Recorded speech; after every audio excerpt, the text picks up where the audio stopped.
Good morning. Welcome back to our Ishavasya-Upanishad Sanskrit class. We will begin with the Saraswati Shloka. Om Shuklam Brahma Vichara Paramamadyam Jagadvyapinim Veena Pustakadharinim Abhayatam Jadyandhakarapaham Haste Sphatikamalikam Vidadhatim Padmasani Samsthitam Vandetam Parameshwarim Bhagavatim Buddhipradam Sharadam. We are in the third mantra and have just completed the meaning of the mantra, and we'll start with the commentary. Just to recap a little bit, the first mantra described the state or aspiration of a person who is capable of renunciation of samsara. Samsara being the cycle of birth and rebirth, and who is capable of raising their awareness to a cosmic level where everything in samsara is covered with the Lord, with Ishvara. The second verse, the second mantra, is addressed to those who are not yet capable of such renunciation, and for whom it is important to engage in spiritual and religious activities in order to purify their karmas, their, we can say, cause-effect structures into which their consciousness has become entangled, because they perceive themselves only as a human being and not as the consciousness or Atma that transcends the limited form into which they have incarnated. So for such people, it is essential to perform the spiritual and religious activities so that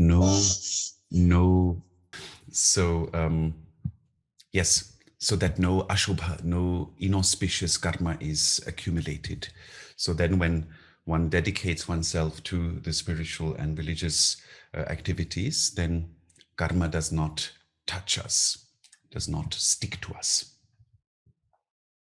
So this is the context, and now the Upanishad goes into a deeper analysis of why ignorance, the state of being ignorant of our true nature, our Atma, is a problem.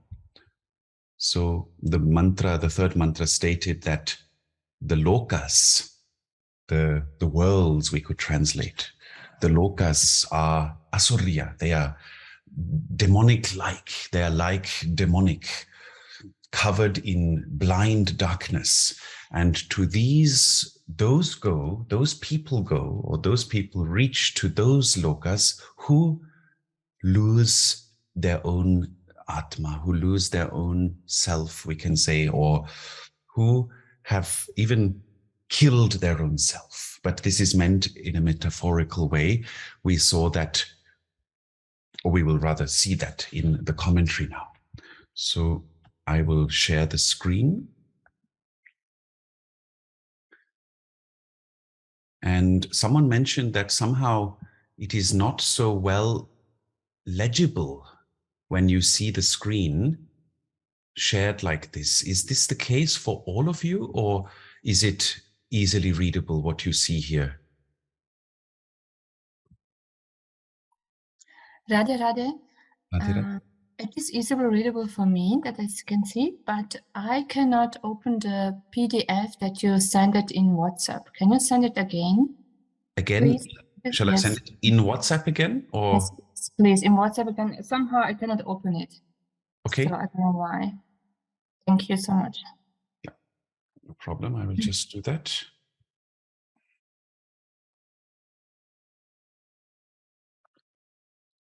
So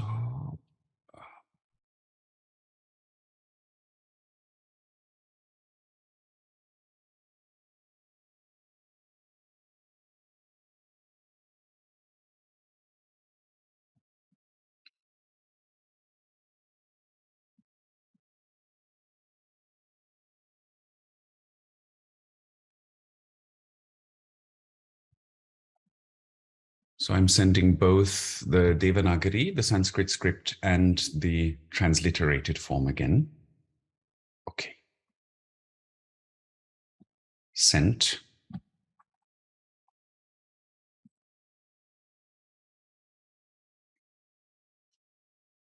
So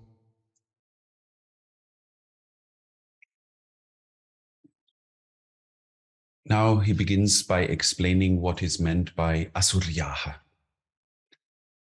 demonic, right? We could translate it as, if we take asura to be translated as demon, I sometimes hesitate a little bit, because you see, demon, it conveys so many other meanings in the Christian tradition and other traditions. So yeah, it is, perhaps we should stay with asura, with the word asura, and then we translate what it means. In any case, Shankaracharya says, asuryaha means paramatma bhavam advayam apekshya devadayaha api asuraha. Now I have just done the sandhi for you. Devadayopyasuraha should be devadayaha api asuraha. So maybe Kumara, if you are fresh and awake. Sure. The first line from Asurya Nama. No, just this, the Oh. commentary, the Oh, commentary. okay. Asurya Surya Paramatma Bhavam Advayam Apeksha. So I'm guessing Asurya is the plural of Asurya. Yes. So then Paramatma, so great self, being Brahman. Mhm.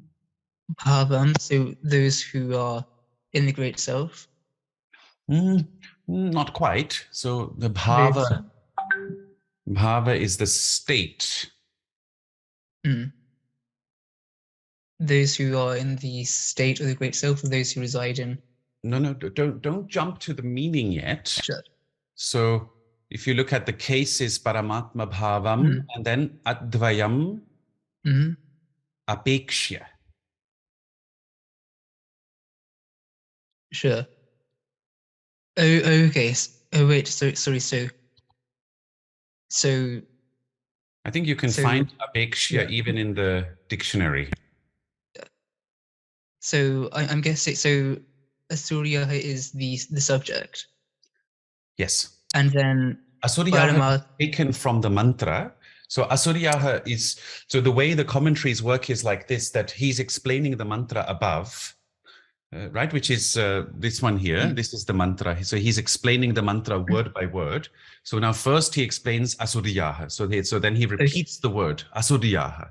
And then he explains what is meant by Asuryaha. So this part is the explanation of what Asuryaha means. Sure. So they're the apekshas of those who reside in the non-dual in the non-duality of the great self. We can say in the non-dual, or rather apekshya. Apekshya means sort of with reference to, or with regard to, or in view of. This is almost a better translation, in view of, because apekshya contains iksh. Iksh means to view, to see. So in view of what? In view of the paramatma bhavam advayam. In view of the non-dual state of paramatma. Sure. And then Deva Dayo, I'm guessing is that a compound of Deva Adaya? Deva Adayaha, yep. Adaya. And then Api Asuraha. Yes. So they're the Deva Adya. So what does Adya mean? Or is that from Adi? Adi, yes. Okay. So I'm guessing Adya is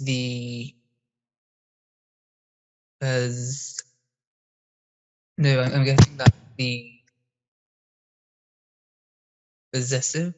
No. Adi is used in a way like etc. Okay. So when we say niladi varnaha, the colors blue and so on. Okay, so is it basically saying that asuras are so deva? So yeah, so deva are so asuras are in a class such as devas. No. So deva adayaha means devas etc. Api Yeah. asuraha are also asuras in view of, or with reference to, or with regard to the non-dual state of Paramatma. Okay. So it's a very unique statement actually here. Hmm. So where Shankaracharya seems to be saying that even the state of devas is not a complete absolute state, because devas can fall from their state. They, after their good karma is over, they will fall from their state. Even as we humans, we might be going through a good karmic phase now, but then at some point if we don't continue to attain good karma, or we connect to the Lord continuously, then at some point that good karma exhausts itself. Kshiyate is in Sanskrit the word, exhausts itself. And then we fall into a lower state and have to work ourselves up again. So in view of the non-dual state of the Supreme Lord, or the Supreme Paramatma, you all know my antipathy against the word self, to translate it as self. You know that by now, because there are good reasons not to translate it as self, but Paramatma, the Supreme. So that means when compared to? Yes, in that sense, yes, when compared to the non-dual state of Paramatma, of the Supreme, even devas, etc., are asuras. So that you will see why this statement matters in a moment, because according to Shankaracharya's explanation, this mantra is not only about asura lokas, it is about all lokas that are not that are only temporary in their result, in their that all karmic lokas, all lokas to which we reach through karma, are considered by Shankaracharya or by the Upanishad to be asura-like. Yes, so then we continue with the next sentence. Tesham cha svabhuta loka asuryaha nama. So this is just very literal. We go word by word. Srividya, do you want to continue? Okay, so Tesham is that, or those? No. More those, yes, but go like grammatically. Remember, like step by step. Well, there's not much Sandhi. It's Tesham Chasvabhuta Loka. Is that Loka from Sandhi? Asuryaha Nama. Yes. So that would be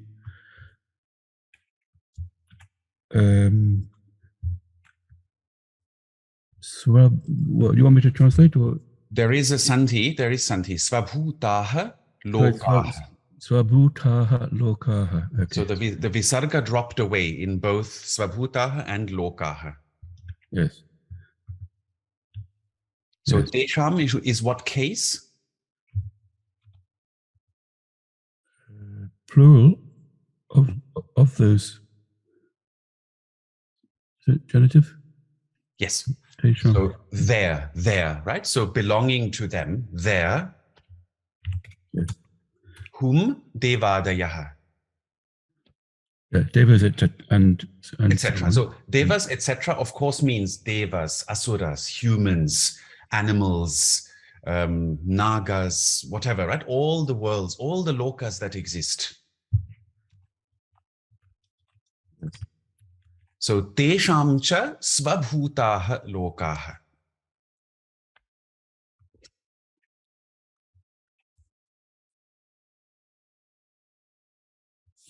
Well, Swabhuta would be the beings native to those worlds. Or Swa.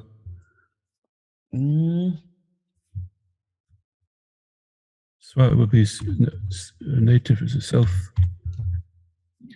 Yes, kind of. Born in Bhuta Loka. So Bhuta Loka are agreeing, so they're the plural worlds. And Asura is also agreeing. So, no, Asura Nama we've had before, that's called Asura. Yes. So all those worlds. So Svabhuta really has the sense of, you can also find it in the dictionary, belonging to, being theirs, sva, being their own. So tesham cha svabhutaha lokaha, the lokas belonging to them. Yes, it's very surprising, isn't it, how you say all the worlds up to devas, not just Asura. Yeah. Are known as asurya. They are known as asura-like. Okay. Is everyone grammatically okay? Just a question. Is this Sanskrit, spoken Sanskrit dictionary is working properly? Yes. It's now they have because I think it has become quite popular. If this is now the link, I'm posting it here in the chat. This is now the same link. This is what used to be called spoken Sanskrit is now called learn Sanskrit. Yes, but previously it used to show me all the choices and everything over there once you type in English. Now it's no more working the way it used to be before. Here in mine, it is exactly same. Okay. Yeah. Yeah, I don't know. Maybe some settings have gone wrong. Maybe you have to type automatically. You have to select automatically or something. Yes, I've selected automatically and then Harvard to ASCII letters, but I use IST. Strange. okay. Yeah, I have the Harvard. No, I have Harvard Kyoto. Yeah. And but maybe it's something related to your maybe settings, browser settings or something like that. I think changed. so. Yeah. Because it's showing me all weird results when I type in something. Okay. Okay. Yeah, I'll check it out afterwards. So then, Gauri, you can just continue with the next sentence, which is Nama Shabdo Narthako Nipataha. Nama Shabdaha Anartha Sandhi here, Anartha Kaha Nipataha. So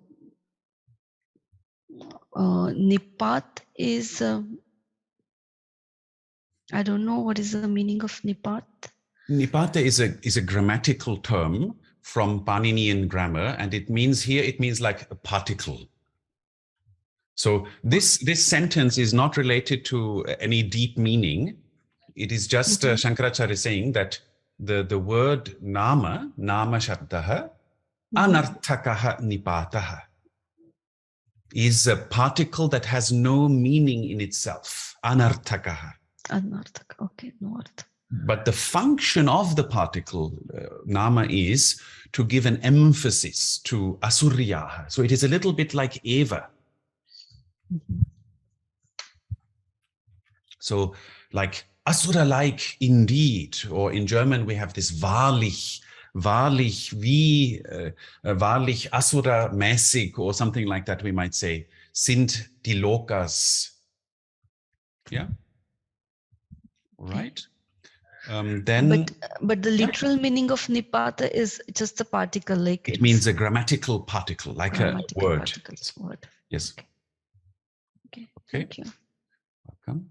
Then, Ilavati, this might be a little difficult, but if you remember the passive, do you remember passive we had long time ago when you used to come to the temple before Zoom existed? Okay. We talked about passive. So te lokaha. So here. Te lokaha, also the Lokas. Yes. Karma palani lokyante drishtante bhujanta iti Janmani.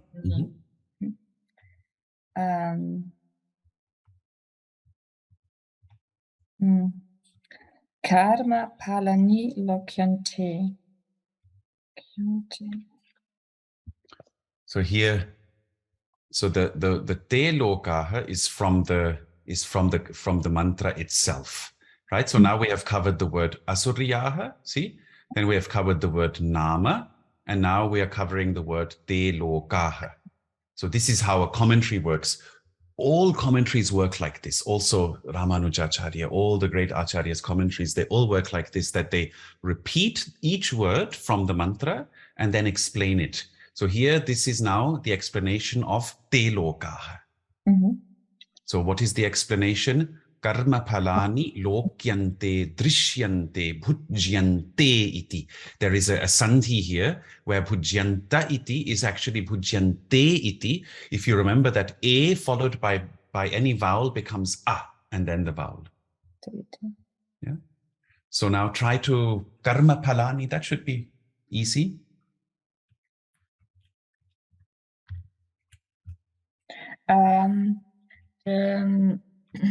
Fruit.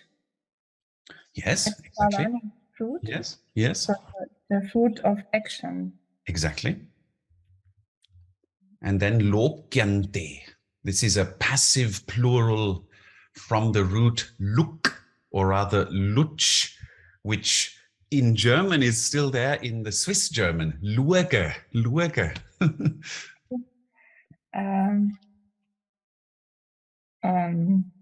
How to say this? It's like see the fruit of the. Exactly.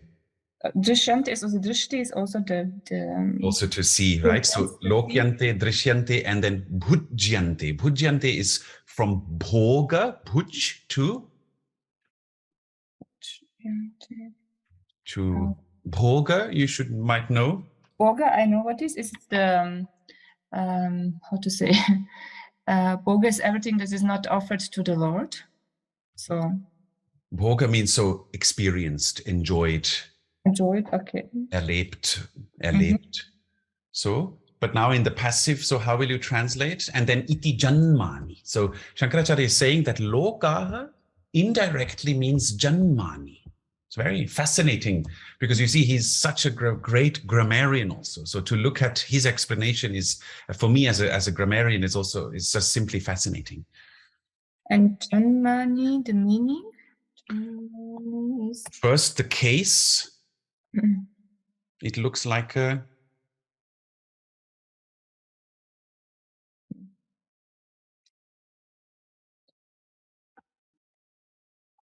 normal plural. It's 1-3. 1-3, yeah. And the word is janma. You should know janma, I think. It also comes in the Gita, janma mrityu jara vyadhi. The birth. Birth, yes. Yeah. So then plural.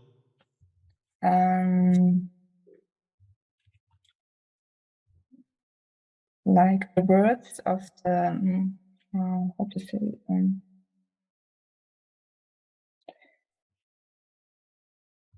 can you help me, please? So it just, yes, iti janmani. So he says, lokaha te lokaha, those worlds, means the births, karma phalani lokyante, where the fruits, as you nicely translated, the fruits of actions are seen, drishyante, perceived, bhujyante, experienced. Seen, experienced, and then the other one was seen, experienced, and lokyante and drishyante. This is the same meaning. So he's explaining loka as coming from lokyante, which is correct grammatically, and then lokyante he explains further as drishyante and bhujyante, experienced. So are seen and experienced. So it's very fascinating. What it sort of means is that lokas are not independent of karmas. It is not that the lokas somehow exist and then we come into the lokas, like a tabula rasa, free of our karma. Not at all. The lokas are always intimately connected with the karmas. That is why when we do lots of good karmas, we go to the good lokas. When we acquire lots of punya by doing daily pujas. See, even if the puja perhaps to the modern mind doesn't make so much sense always, but there's incredible punya. Punya means the good karma, we could say, in the engaging in pujas. There's incredible punya. So when we engage in pujas, or we chant the name of the Lord all the full day, or we recite the mantra the full day, our punya increases. And then this punya is intimately connected with the lokas to which our atma, our individual atma, is born. Iti janmani, the births. Yes? Can I ask something? Please. Lokyante, it's also like, for better understanding, we can translate as the place where you can enjoy and see, when you can experience the things. Yeah. It's loka, okay. Yeah, that is loka, yeah, correct. And the lokyante, you said, is explaining loka, the derivative? Yes, because the word loka comes from the same root, luch, to see, to perceive. Right. So he is explaining loka as the place or where the karma phalas, the fruits of karmas, are seen and experienced.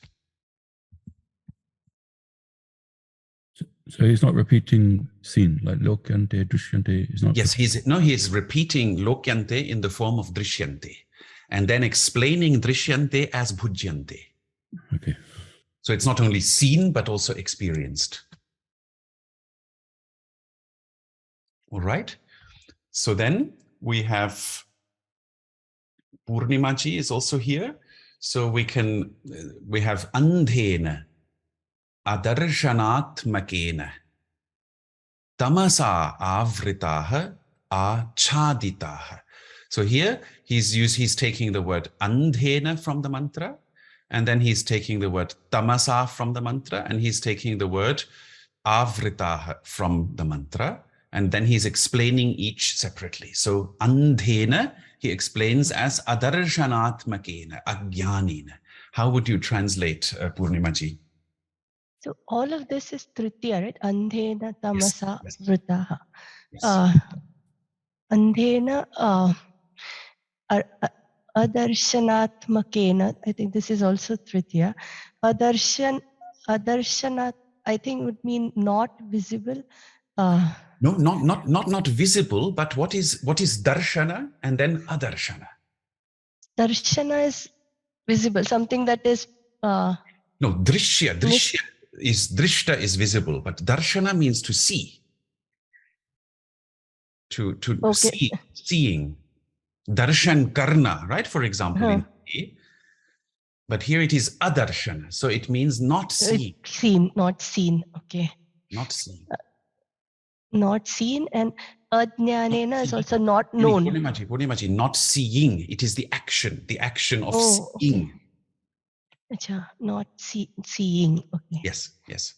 Adarshanaatmakena ajnanena.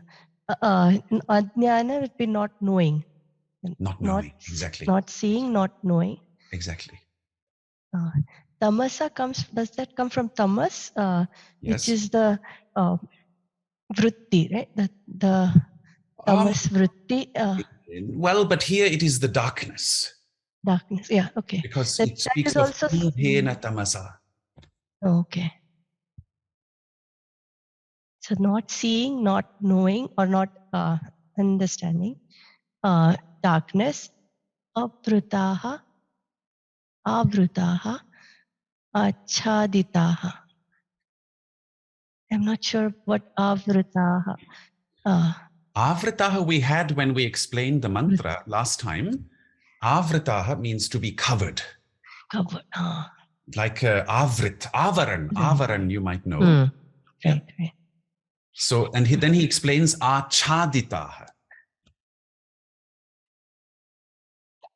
Sorry, he explains avritaha as achaditaha. Oh, okay. So it is like Clothed, So, clothed. okay. So andhena means that not seeing, not understanding, and it is closed by darkness, clothed by Clothed by darkness. darkness. Yes, yes. Thank you. Okay.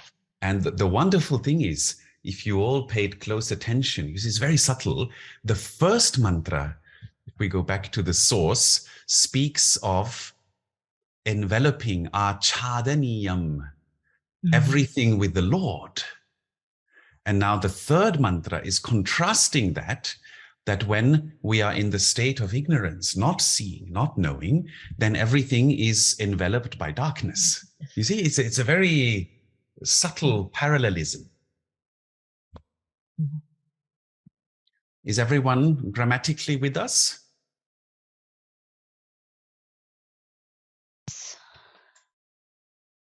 Yeah. Again, achaditaha. What's the meaning of achaditaha? So achadita is in the first mantra, achad, we had achadayati, achadaniyam. It means to cover, to clothe. Mhm. So here his achadita is the past, the present perfect participle of that. So gekleidet, in Dunkelheit oder mit Dunkelheit gekleidet. Avritaha means covered, and then achaditaha, clothed. So that when we are in the state of ignorance, then everything is clothed with darkness, tamasa, with blind darkness. The mantra itself says vasyam. The commentary says acha. Yes. That's right. But here he is explaining that avritaha means achaditaha. Yes. And andhena is instrument through under. No? With. Wow. Avritaha, yes. Okay, and then we have. Sorry, atmakena. Do we have it? Atma. So adarshanatmaka. Atmaka is, good question, is often used, here has nothing to do with atma, of the nature of adarshana. When something is of the nature of adarshana, we say adarshanatmaka. It is like when something has the quality of adarshana, of not seeing. Svabhava, adarshana svabhava, or svarupa, we could also say adarshana svarupena, or just rupena also is often used. Adarshana rupena ajnanena. It's used in the same way as atmakena.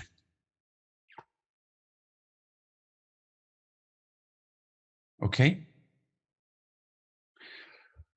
Then there's actually a typo here. For some reason, this should be stavarantan with a long R, and also in here also stavarantan. So tan, te, tan refers to the lokas. Tan is the 2.3. So tan, stavarantan, stavara. Stavara means something that doesn't move, something that is immobile, stavara, and refers to things like trees, plants. So the view of the Vedic view is that our consciousness can reincarnate all the way down to a plant. And that experience of being a plant or a tree is also a loka. It's a kind of loka. And of course, the highest loka will be the Brahma loka, which is where the gods, the devas exist. Yes, and then beyond the Brahma loka, if we take the Purana view, there are the transcendent lokas. So, for example, Vaikuntha, Vishnu loka would not be considered an ordinary loka. So it is not a loka from where one returns, but if one actually makes it to that loka, which is a transcendent loka, then one is liberated. But the lokas that are karmic in nature, they reach all the way down to the immobile existence, like that of a tree. So antan has the sense of ending in the Stavara condition. So all the way down to the Stavara condition, Tan Stavarantan, to those lokas that reach all the way down to the Stavara condition. Now, what happens, or when does that happen? Srividya, you can continue. Pretya. Okay.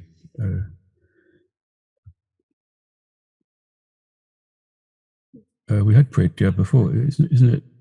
Spirit? Yes, when we explained the mantra. So you see, first we just went through the mantra last time. Now we're going through the commentary referring to each part of the mantra. Right. Ah, so we've okay. So Pratya was already up there. Huh? That's right. Having departed from this world. Yes, having departed, exactly. Which he explains then as Tyaktve mam deham. Well, Tyaktve mam deham, Tyaktva imam deham. So, having abandoned this body. Yes. Tyaktva imam deham. Yes. Abhigachanti, we've had that. Reaches, they reach. They reach, exactly.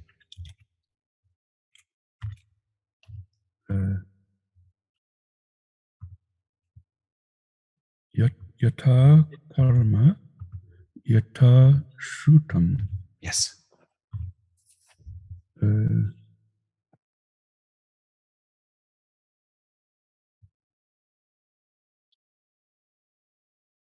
Yata. I'm not sure. Yata, that through that, or no, yata means like, according to. So according to their karma, and yata shrutam. Shrutam here has a special meaning, to learn. So shrinoti means literally to hear, but in a secondary sense, always has the sense of to learn.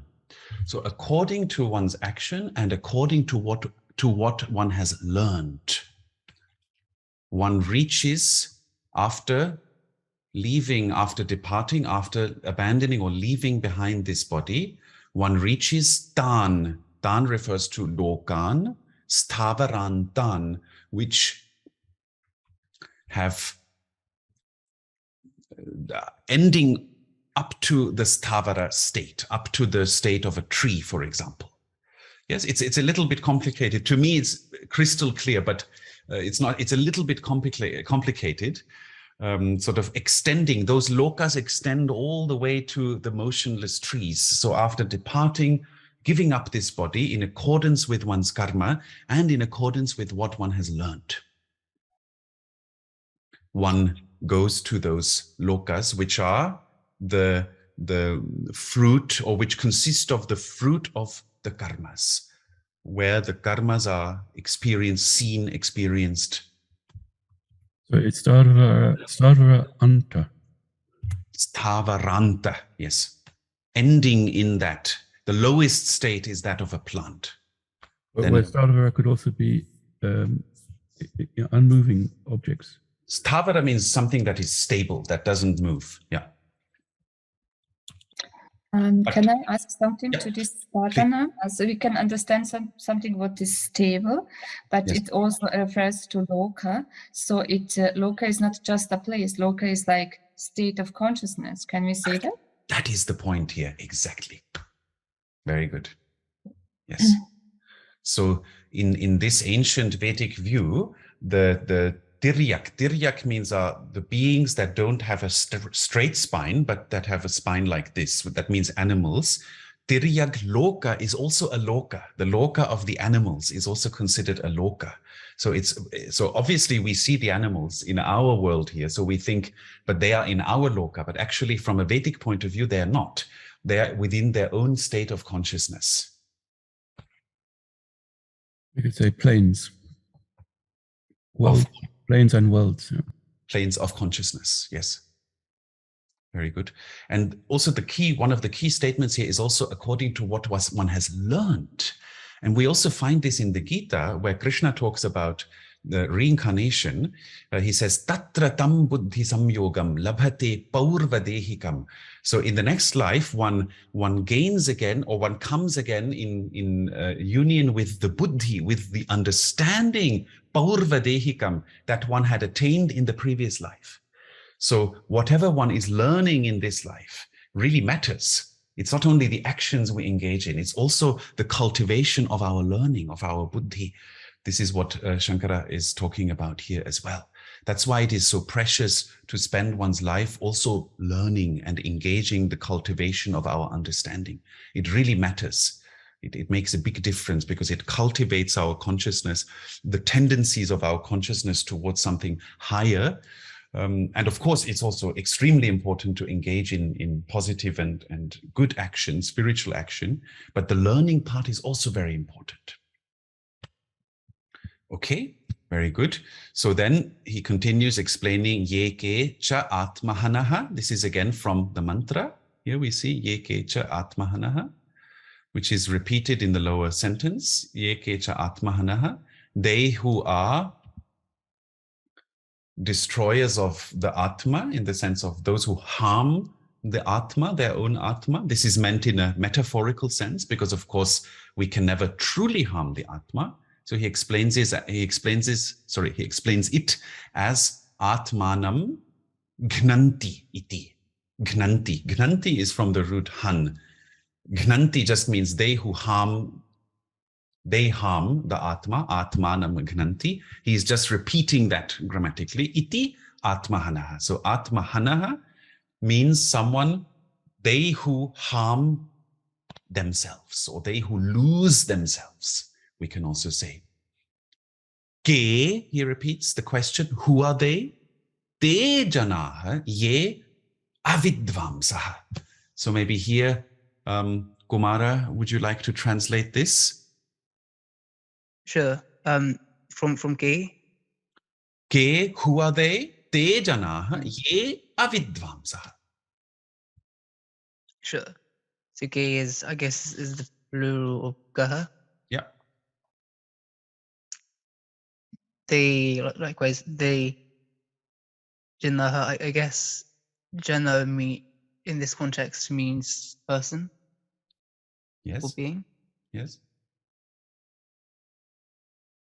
Ye is the relative pronoun. Yes. Avidvansaha. So those who are not knowledgeable. Yes. So who are those people who lack knowledge? Those who lack knowledge. Which, And this is not ordinary knowledge here. This is the true knowledge, the higher knowledge of our true nature. Wonderful. And then we have, I think this one, Ilavati, you could do this one because it's relatively easy, although you are more and more advanced as well. Katamte, he's asking the question, Katamte atmanam nityam himsanti. Okay, Kadante Atmanam Nityam Himsanti.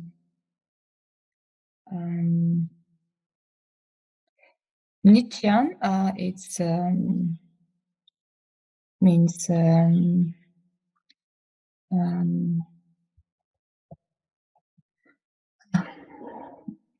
is the eternal. Yes, eternal. eternal. So Yes, yes.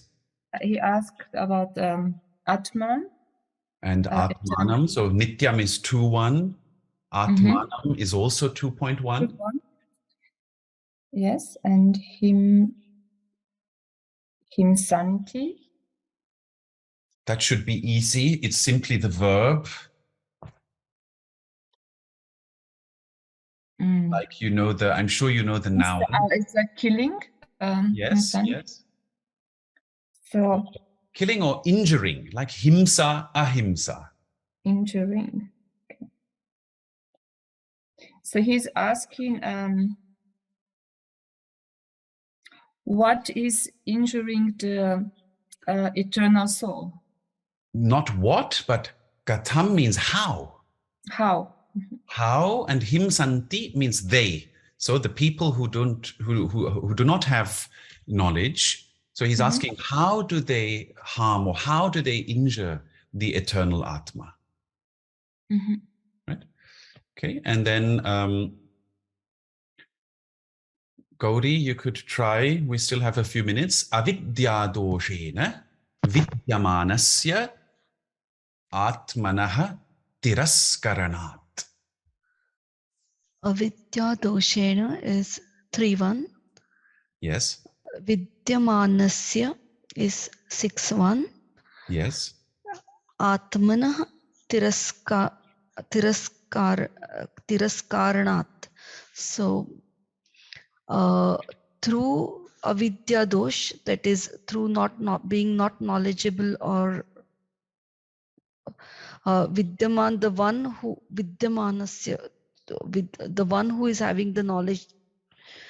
No. This Vidyamanasya. vidyamana is not related to knowledge, because it's interesting that the root vid, there are two roots. One is to know, and the other is to be present.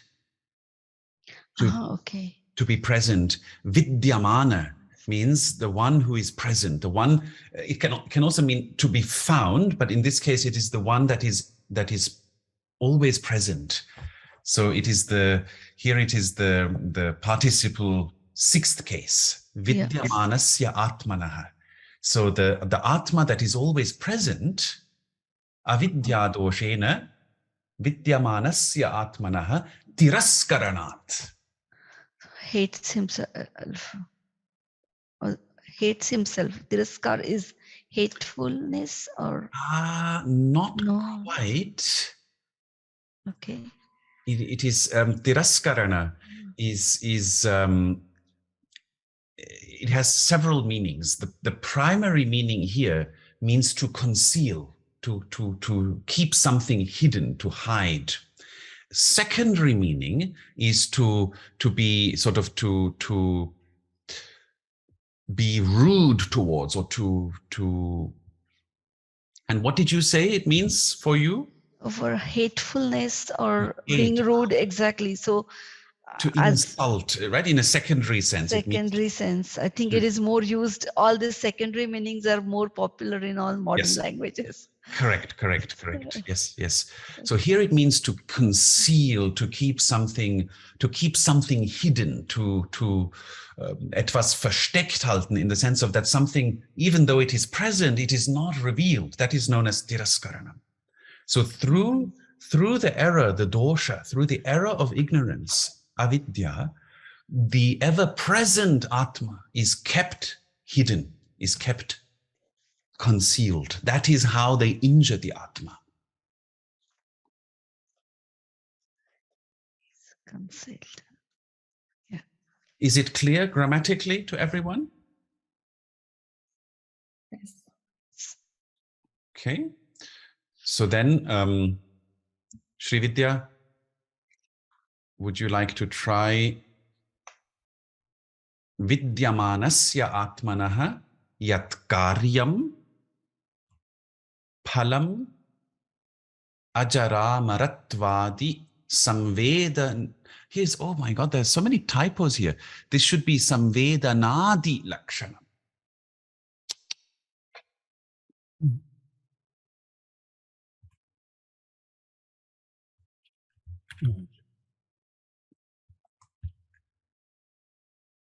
Right. Okay. So again, Vidyamanasya we just had. Yes. So the ever-present Atmanaha. Vidyamanasya Atmanaha. And then Yat Karyam. And then Palam. Now we got a long one.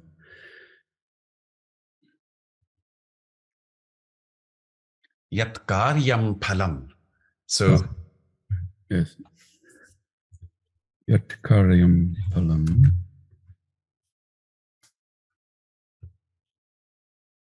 So the the ever-present Atma, yat karyam palam. Here karyam palam has the sense of the consequential fruit. Here we are a little bit in the higher type of Sanskrit that is related to, so there is karana and then there is karana and there is karya, but I don't want to go into too much detail. So karana is a cause, karana is the instrument or the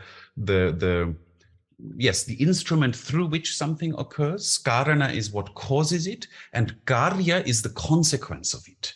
So these are the three stages of a process. And here, karyam palam means the consequential fruit of the ever-present Atma. Vidyamanasya Atmanaha karyam palam.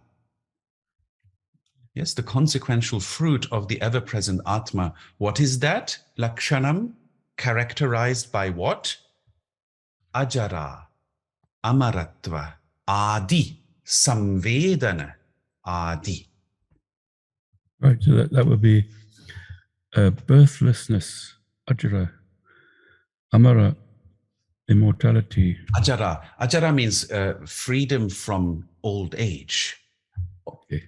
Jara is old age. Amara, of course, like our Amar, amaratva, the state of immortality. And so on. Adi is. And so on, yes. And so on, yes. And samvedana, that with knowledge. The consciousness of, the awareness of. We often use the word awareness in English. Samvedana is the closest Sanskrit word. Samvit, samvedana. The awareness of the freedom from old age, the state of immortality. This is the lakshana, this is the characteristic of the consequential fruit of the ever-present Atma. And that awareness, what happens to that? Tat hatasya iva tiro bhutam bhavati. Here, Purnimaji, you can try this. That awareness, hatasya iva tiro bhutam bhavati. Hatasya is again Shashti. Yes. Iva is only. Hatasya. No, Iva is not only. This is not Eva, this is Iva. Oh, acha, Iva. I am not sure what Hatasya means or what root it is. It is also from Han. So to harm. Hatasya is to slay, like someone who has been slain. Hatasya, Iva. So Iva here means some Like. Jesse. Like someone who has been slain. Tiro bhutam bhavati iti. Tiro bhutam means hidden, right? Tiraha bhutam, hidden. It's like vanished. It is like vanished or hidden, concealed. Like when someone has been slain, like a corpse. A corpse has no awareness of its own immortality. Okay. Bhavati, it is becomes. Is. So the awareness, which is the consequential fruit of the ever-present Atma, the awareness of being without age, being immortal, and so on, that vanishes, that becomes concealed, like of someone who has been slain, like of someone who is a corpse, who is lying there as a corpse. Okay. And how does that happen? Through the error of avidya, through the error of ignorance. Iti, and then Gauri, prakritaha avidvamsaha janaha atmahanaha iti uchyante. And then we can finish. Oh no, we can even finish the last sentence. Gauri, Madhu? are you there? I forgot to unmute my Yes. mic. Prakruta is like nature or Here, prakrita means natural, sort of. No, sorry, not natural. It means ordinary. ordinary. Okay. Those who just follow their prakriti, their usual prakriti, not the higher prakriti, but the lower prakriti. So ordinary avidvans is again The same word, yes. Same word. The ignorant So ignorant janaha is people. people, yes. Atmahana is the one who have lost themselves. Yes.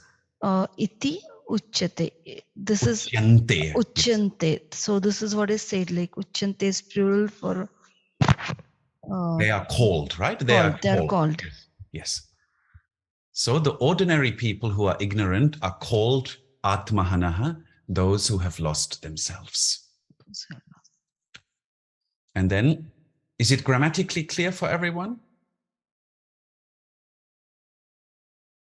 Good. Then we have the last sentence of the commentary.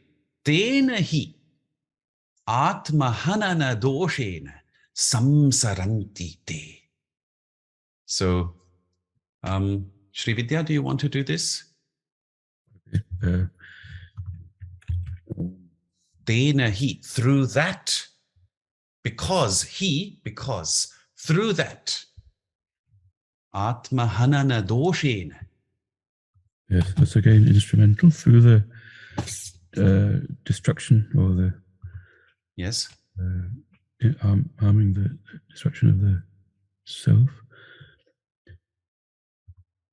And then again, samsaranti, they are in samsara, or no, some.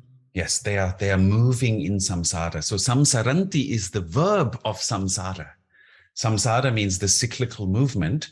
So samsaranti, they are moving in cycles. Dosha is like a failing or a mark. An error, a mistake, yes. Yeah. So through this mistake, because through this mistake of harming or injuring the Atma, they move in samsara, they move in cycles. And this prakrita, what is the singular? Is that the? Prakritaha would be the singular. Right. So prakritaha is someone who just follows their instinctive nature, therefore someone ordinary. It's very fascinating, huh? If you look at this deeply. Yes? Prakriti. Prakriti, yes. And then the adjective is derives from that prakriti. Derived from prakriti is prakrita. Okay. So it's a wonderful, clear-cut analysis why the lack of seeing, lack of knowing our true nature leads to the karmic consequences rather than the natural consequence of that true nature, the Atma. So not knowing our true nature leads to the endless samsaric experience again and again and again, coming back into a birth, which is the product of our karmas, the product of our actions, and also what we have learned, produces the experience known as a loka, a state of consciousness, we can say, as Ilavati said. And if that is merely a temporary karma that produces a temporary state of consciousness, a temporary loka, that means that will perish at some point. It will exhaust itself. We will fall back into lower states of consciousness, and this whole cycle continues and continues and continues, and thereby we are truly harming ourselves. All right, is it clear? Yes, I just want to ask more about this dosha word. Is it more than mistake or error?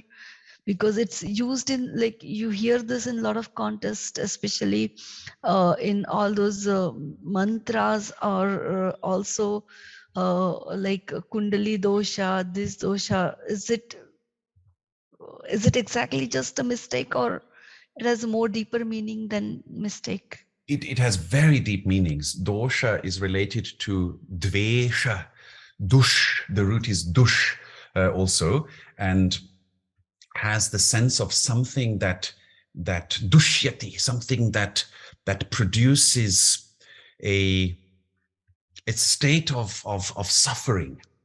So dosha is not just a mistake in the sense of someone says this is a mistake, but something that inherently by nature produces a state of suffering. So the inherent consequence of any dosha is that it produces suffering. That's why it is known as dosha. And the primary or greatest of all doshas is avidya, is ignorance itself, the ignorance of our true nature, because that is the very root of all suffering. Yeah. So you are right that the word mistake in English does not render this properly, of course. You're absolutely right. The word mistake is not strong enough, right? It should be, we could say, oh, I see that Bhavanisha is here. Oh my goodness, I never asked you to say something. So sorry. It was very complicated, so I'm glad you didn't. Thank you. So next time again.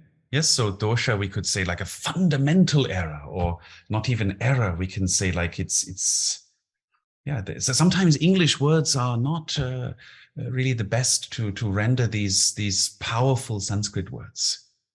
It's more than a mistake or error. It is something very fundamental. It is something that splits us from our true nature and then produces suffering. All right. Thank you. Thank you. So we will finish here. Om Purnamadaha Purnamidam Purnat Purnamudachyate Purnasya Purnamadaya Purnameva Vashishyate. Om Shanti Shanti Shanti.